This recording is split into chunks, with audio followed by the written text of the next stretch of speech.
ఓం నమో వెంకటేశాయ. ఓం నమో వెంకటేశాయ.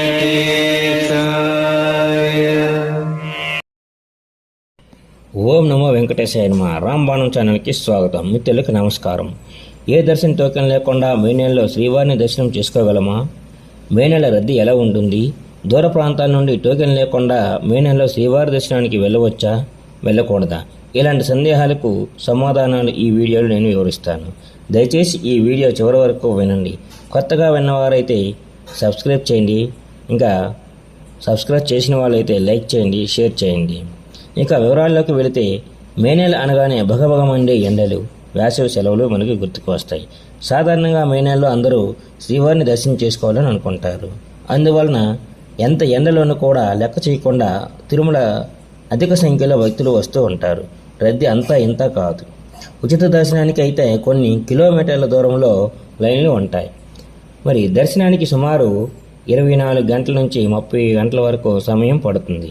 మరి అలాంటి పరిస్థితుల్లో అతి తక్కువ సమయంలో శ్రీవారి దర్శనం కలగాలంటే నేను చెప్పబోయే ఈ ట్రిక్ పాటిస్తే ఎటువంటి ఇబ్బంది లేకుండా శ్రీవారిని దర్శనం చేసుకుంటారు. ఇంకా రూమ్ కూడా అతి సులభంగా మీకు దొరుకుతుంది. అదేంటంటే వినండి. ఇది ఎలక్షన్ టైం కాబట్టి ఎలక్షన్ కోడ్ అమల్లో ఉంది. కావున ఈ ఎలక్షన్ కోడ్ ఉన్నప్పుడు విఐపి బ్రేక్ దర్శనాలను రద్దు చేయడం అనేది జరిగింది.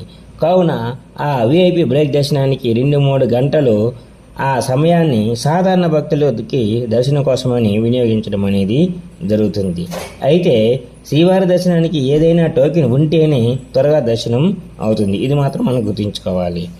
అప్పటికప్పుడు అనుకోకుండా శ్రీవారిని మనం దర్శనం చేసుకోవాలనుకుంటే కుదరదు. అందులోనూ మే నెల ఇంకా చాలా ఇబ్బంది పడవలసి వస్తుంది. మరి టోకెన్ లేకుండా మరి శ్రీవారిని మే నెలలో మేము దర్శనం చేసుకోవాలనుకున్నాం ఎలా అని అంటే అది ఇప్పుడు నేను చెప్తానండి. మరి తిరుపతిలో మనం వెళ్ళగానే 3 చోట్ల ఎస్ఎస్డి ఉచిత టోకెన్లు ఇవ్వడం అనేది జరుగుతుంది. అది ఎప్పటి నుంచో ఇస్తున్నారు. అయితే ఈసారి ఈ మే నెలకి ఏంటనేది ఇప్పుడు నేను వివరిస్తాను.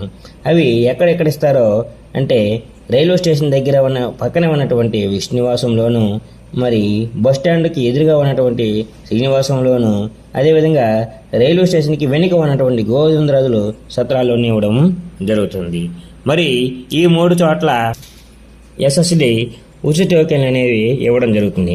మరి అవి ఎవరికైతే ఆధార్ నెంబర్ ఉంటుందో వారు ఆ ఆధార్ కార్డు పట్టుకొని లైన్లో ఉన్నట్లయితే టోకెన్లు తీసుకుంటారు.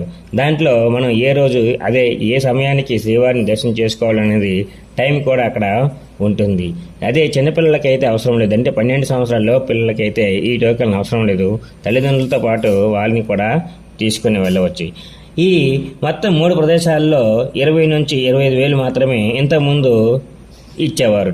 కానీ ఇప్పుడు విఐపి బ్రేక్ దర్శనాలు రద్దు చేయడం వలన మేము ఇప్పుడు 30,000 వరకు టోకెన్ ఇవ్వడం అనేది జరుగుతుంది. అంటే ఇంతకుముందు ఏంటంటే ఉదయం తెల్లవారుజాము 3 గంటలకి స్టార్ట్ చేస్తే మరి 3 చోట్ల కూడా 5-6 అయ్యేసరికి టోకెన్లు రద్దీని బట్టి అయిపోయడం అనేది జరిగేది.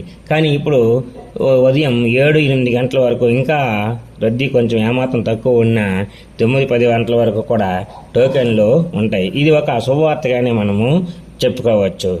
మరి ఈ టోకెన్ సంఖ్య పెరగడం వల్ల మరి మరొక 2-3 గంటలు అదనంగా మనం లైన్లో ఉండవచ్చు. మరి ఎక్కువ మందికి ఈ టోకెన్లు దొరికే అవకాశం అయితే ఉంటుంది.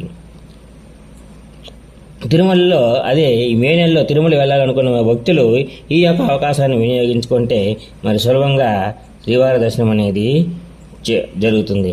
లేకపోతే మాత్రం ఈ మే నెల ఎండల్లో ఏమీ టోకెన్ లేకుండా మరి డైరెక్ట్గా కొండ మీదకి వెళ్ళారు అంటే మాత్రం చాలా ఇబ్బంది పడవలసి వస్తుంది.